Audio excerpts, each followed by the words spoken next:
So this is it, guys. Time to say goodbye to my Crash Gear Este Crash Guard. Bumigay na siya after 5 years of its service. Napatol na pinagkakabitan nito at nasirinaran ang tornilyuan. Kaya wala na talaga magagawa kundi alisin na ito tuluyan. Pabigat na din ito sa motor ko dahil hindi na makahan at makarangkada. Nakakalingkat man pero dapat na ako mamalam sa'yo, Crash Guard. Ayon na si Kuya Mechanic inalis na ang aking Crash Guard. Sa junk shop na diretso ang aking Crash Guard ipapakilo ko na. Ayon na nalis na tuluyan gagana ang Max ko. Kita mo talaga dito sa pagbuhat palang ng aking Crash Guard. Bigat na bigat si Kuyang Mechanical ko awanaman. So ayan na ang aking Crash Guard painting shop na lang ang papuntahan. Dahil wala na ako Crash Guard, bumili ako bracket for mini driving light ko. Ito na ang surining nakabit na ang bagong bracket for ang DL ko. Maganda naman so far, let's try muna sabi, hikang maganda talaga. Sabi ko kay Kuyang Mechanic, UWI ko ang aking Crash Guard para IPA kilo. Ayan na siya guys, inuwi ko para IPA kilo na update ko kaya kang magkano hehi. So ito na siya guys, yung look niya. Nung nakabit ko na yung bagong bracket. Kaya lang ang problema, ito nagasgas na tama ito dito. So ganyan pagka umiikot ako gawa ng aking shock, halos sagad-sagad na kapag nagbabounce. So yun,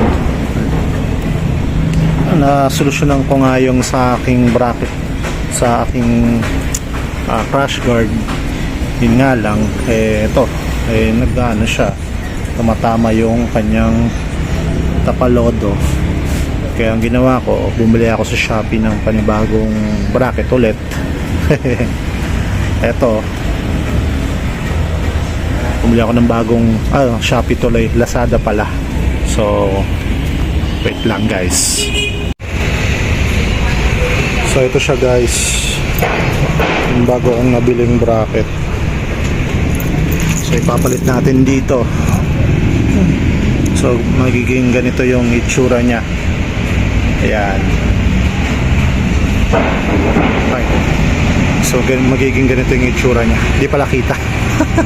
Ayan, so magiging ganito yung itsura niya. Nakaganyan. Tapos dito natin lalagay yung ating driving light natin. Itong dito sa baba, hindi ko alam kung yan, hindi ko alam kung saan kakabit yan, pero try subukan na natin. Ito kasi flat bar yan, naka-flat siya, kaya hindi kompleto yung pinagkakapitan. So mamaya pag nakabit na natin to, tingnan natin kung anong itsura. So yun guys, ito na siya. Nakabit ko na yung bracket na nabili ko sa Lazada. So yan, ako lang nagkabit nito, kaya medyo nahirapan talaga ako ng gusto. Tapos yan, dito sa part na to, dikit na dikit siya. Nilagyan ko lang muna temporary na electrical tape para hindi magasgasan tong aking tawag dito, pairings sa baba. Tapos sa ilalim ko siya nakabit. Halos talagang hirap na hirap ako. Halos bumubuka yung ito dahil parang siguro dahil hindi pa masyadong match. Tapos yung banda dito is hindi ko talaga, wala pa akong tornilyo. Yan, makikita pa. Yan. So yung banda dito.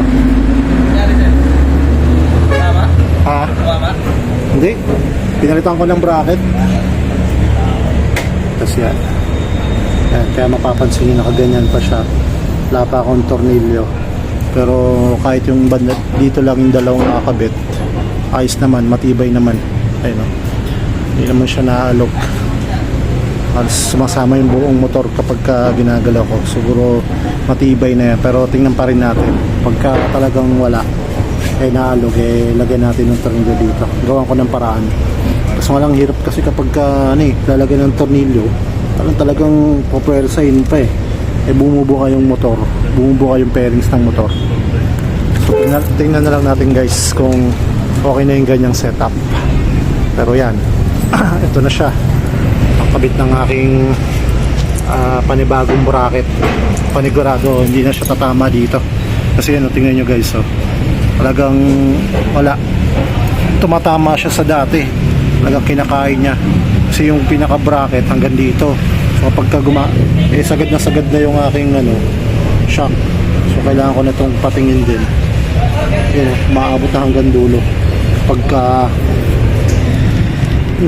nalulubak or tumatakbo ng mabilis, nagbabounce ng todo, maabot na hanggang dito. So medyo tingin for check up na rin tong front shock ko. So sa ngayon, yan muna yung solusyon ko. Palitan ng bagong bracket. Yan.